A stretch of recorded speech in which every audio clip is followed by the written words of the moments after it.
Alright, here's a little mock-up that we've devised to resemble the panic the panic button panel. Alright.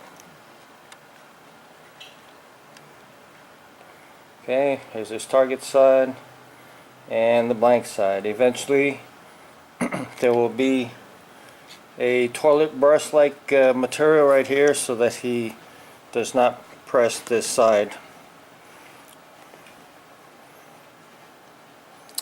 Make it uncomfortable for him to touch. Okay, so that's a little training module. Thanks for watching. We'll be using this from now on, and we'll see what happens by Friday. Thanks for watching again.